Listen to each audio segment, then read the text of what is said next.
이게 박 전 대통령 같은 경우 정말 주변에 사람이 최순실마저도 믿을 사람이 아니었다는 생각이 어제 들더라고요. 어떤 의미에서요? 이게 가장 쉽게 박 전 대통령 입장에서 유일하게 풀어나갈 수 있는 건 결국은 최순실이 자기가 덮어쓰는 거거든요. 가져가는 거거든요. 최순실도 그럴 수는 없죠. 지금. 아니 왜 그렇게까지 40년을 옆에서 자기 스스로 특별한 인연이라고 했고 그렇다고 하더라도 대신 형을 살 수는 없죠. 아니 대신 살아난다는 게 아니라 어차피 최순실은 벗어나기 어렵잖아요. 지금 상황은. 그렇다 하더라도 형량을 조금이라도 줄이고 싶죠. 사람이니까. 내가 주도적으로 했다라고만 하면 될 거 아니야. 어차피 공범이니까. 둘 다 안 했다고 하는 거죠 지금. 그러면 답이 안 나오죠. 그럼 중형을 갈 수밖에 없잖아요. 둘 다 중형인 거죠 지금. 박 전 대통령의 그런 상황을 깰 수 있는 실현 가능성은 없지만 한 가지 방법이 돌파구가 하나 있어요? 돌파가 유일한 게 있어요. 뭡니까? 사실 독방에서 합방을 시켜야 돼요. 네. 다 부인하면 뻔하거든요. 결과는. 굉장히 안 좋죠. 사실 네. 가장 큰 부분이 뇌물죄 같은 경우는 법리가 복잡하기 때문에 어떻게든지 한번 싸울 만하다라는 생각을 가질 분이 나타날 법도 하거든요. 그리고 네.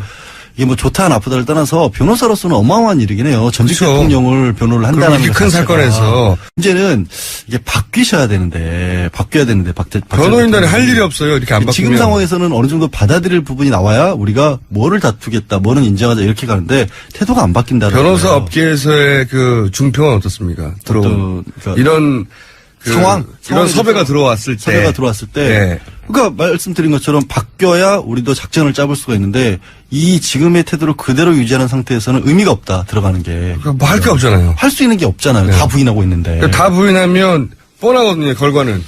굉장히 안 좋죠. 사실 네. 가장 큰 부분이 뇌물죄 같은 경우는 법리가 복잡하기 때문에 어떻게든지 한번 싸울 만하다라는 생각을 가질 분이 나타날 법도 하거든요. 그리고 네. 이게 뭐 좋다 나쁘다를 떠나서 변호사로서는 어마어마한 일이긴 해요. 전직 그렇죠. 대통령을 변호를 한다는 이렇게 것 큰 자체가. 사건에서 그렇죠. 법리적으로 어디서 다툴 것인가. 그러니까 박근혜 전 대통령에 대한 정치적 지지 여부나 호불호를 다 떠나서 예전에 그 대우가 청산되는 과정에서 세계적인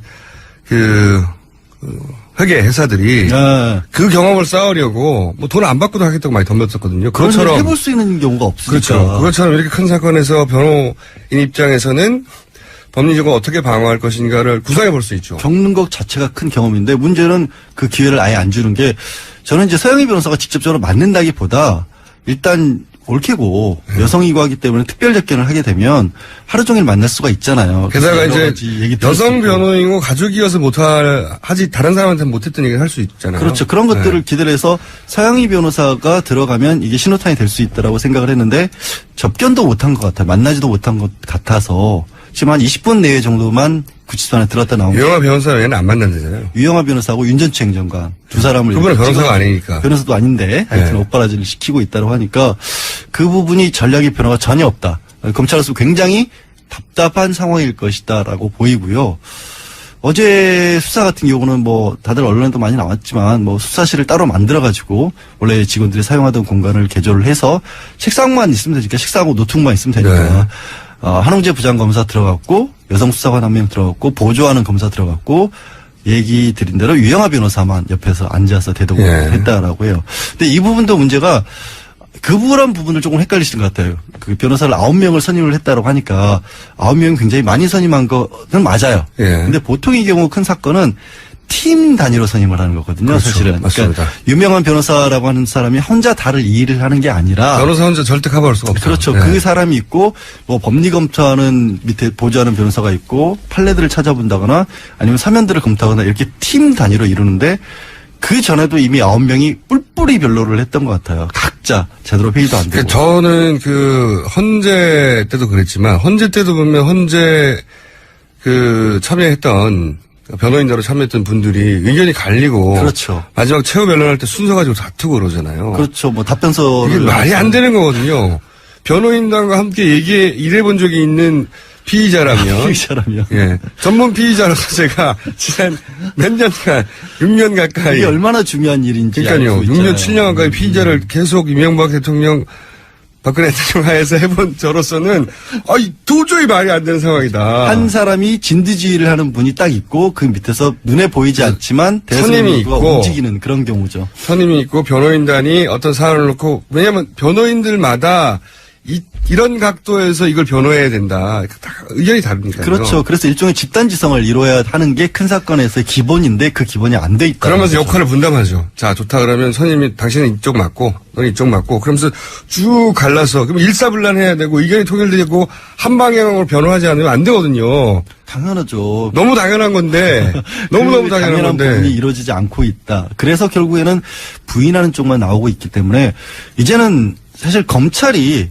역할이 좀 바뀐 것 같아요. 바뀌어야 할 것 같아요. 뭐냐면 그때도 말씀드렸지만 변호사 가장 큰 업무가 당신이 지금 겪고 있는 사건이 이렇게 쉬운 게 아니다. 내지는 이 부분이 실제로 법적으로 문제가 된다. 이런 것들을 변호사가 먼저 납득을 시키고 아니 변호사가 납득을 못 시키고 있으니까 검찰이 납득시켜야 돼요. 그러니까 검찰이 납득을 시켜야 돼요. 검찰이 원래 변호인단이 하는 일인데 원래 변호인단이 해야 되는데 검찰이 납득을 시키고 공감을 하고 소통을 검찰이 박 전 대통령하고 해서 상황을 빨리 정리를 하지 않으면 이 부분이 굉장히 어려워질 수도 있어요. 게다가 문제는 어제 최순실이 처음으로 이제 형사재판 받았잖아요. 뇌물과 관련해서. 네. 이게 박 전 대통령 같은 경우 정말 주변에 사람이 최순실마저도 믿을 사람이 아니었다는 생각이 어제 들더라고요. 어떤 의미에서요? 이게 가장 쉽게 박 전 대통령 입장에서 유일하게 풀어나갈 수 있는 건 결국에 최순실이 자기가 덮어쓰는 거거든요. 가져가는 거거든요. 최순실도 그럴 수는 없죠. 지금. 아니 왜 그렇게까지 40년을 옆에서 자기 스스로 특별한 인연이라고 했고 그렇다고 하더라도 대신 형을 살 수는 없죠. 아니 대신 살아난다는 게 아니라 어차피 최순실은 벗어나기 어렵잖아요. 지금 상황은. 그렇다 하더라도 형량을 조금이라도 줄이고 싶죠. 사람이니까. 내가 주도적으로 했다라고만 하면 될 거 아니야. 어차피 공범이니까. 둘 다 안 했다고 하는 거죠 지금. 그러면 답이 안 나오죠. 그럼 중형을 갈 수밖에 없잖아요. 둘 다 중형인 거죠 지금. 그러니까 딜레마인 거죠 지금. 그러니까 오늘 아침에 한 언론사에서 이제 안종범 수석의 56건 수첩 중에 두 번째로 뽑아냈던 39건 수첩을 입수를 해가지고 그 내용을 또 공개를 했더라고요. 네. 그걸 보면 안종범 수첩에 얼마만큼이나 박 전 대통령이 삼성도 그렇고 정말 빙상, 승마, 정유라와 관련된 부분을 정말 꼼꼼하게 적어놨더라고요. 실록이에요, 실록. 그러니까 네. 그게 결국에는 이재용 부회장의 영장을 그걸로 인해서 떨어졌다는 게 명확해 보이는데 똑같은 얘기가 박 전 대통령 그대로 적용될 수밖에 없거든요. 네. 그런 상황에서 왜 이렇게까지밖에 못 막느냐? 왜 안종범 수석 같은 경우 다른 재판에서 이미 다른 변호인들이 다 입술에서 봤을 거라고요. 유영하 그렇죠. 변호사도 알 거 아니에요. 왜 내가 화를 내고 있지? 그건 모르겠습니다. 이렇게 변호인으로서, 그러니까 소위 변호사로서 전문가적인 관점에서 봤을 때 너무 답답한 피의자인 거죠, 지금. 그렇죠. 네. 그래서 돌파구가 뭐 있을까? 지금까지는 제가 보기에는 없어요. 이렇게 해가지고는 어떻게 합니까? 그냥 제가 보기에는 검찰이 너무너무 유리한 상황이에요. 검찰이 기소한다고 반드시 죄가 되는 건 아니라는 말이죠. 그렇죠. 다퉈야 되는데 이렇게 전면 부인하면 사법부에서 검찰이 기소한 것에 대한 친밀성을 더욱 확고하게 만들어준단 말이죠. 이게. 다른 걸로 다투는 게 없으니까. 그러니까 네. 반대 증거가 나오는 것도 아니고 반대 법리가 나오는 것도 아니고. 주장밖에 없잖아요, 주장. 최순실이 나오는 게 그거죠.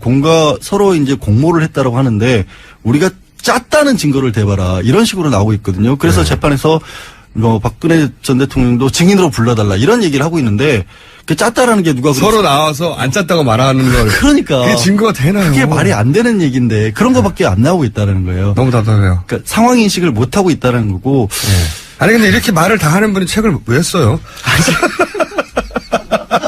나 진짜.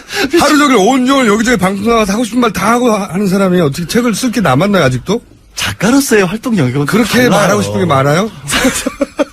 영역이 다르다고요. 이번 책은 어떤 영역입니까? 아니, 책 대상이. 아니 제목 말고. 제목 말고 네. 동화책이에요. 동화책. 동화책? 동화 작가예요. 정신세계에는 맞겠군요. 본인의 정신세계에는. 아니, 동화책은 순수하니까. 거의 이제 어른이 있는 동화책입니까? 아니면 진짜 어린이를 진짜 어린이를 대상으로 하는 어린이들을 위해서. 그러니까 어린이의 눈높이에 맞춰서 어린이가 이런 걸 좋아하지 않을까 하는 동화를 쓴 거예요? 그렇죠. 절대 안 팔리겠네요. 왜 또? 종편에서 이렇게 험악한 얘기를 하는 분이 애들한테 동화를 써가지고 어떻게 잘 팔립니까 그게? 제가 마음이 순수하다는 걸 아직도 말도 못 안 되는 느끼세요. 책이네요. 근데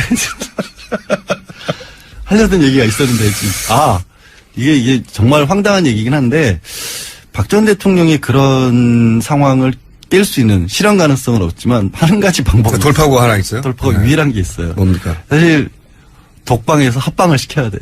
다른 사람들. 현실 세계로 현실 내려와라. 세계로 들어와야 돼요. 네. 그러니까 그 안에 있으면서 6, 7명하고 있고 그렇게 되면 혼자만의 가둬져 있는 세계 있잖아요. 여태 뭐 그 주변 사람들에게도 진면목을 안 보이고 정말 가까운 인간적으로 탁 터놓고 자연인 대 자연인으로 이런 일이 벌어졌다고 말해줄 사람이 지금까지 단 한 명도 없는 것 같아요. 없죠. 예. 그러니까 그거를 깨지는 기회를 본인은 고통스러울지 모르지만 네. 그 방법만이 저는 사실 유일한 방법이고 인간적인 면에 있어서 가능성이 약 3% 정도 봅니다.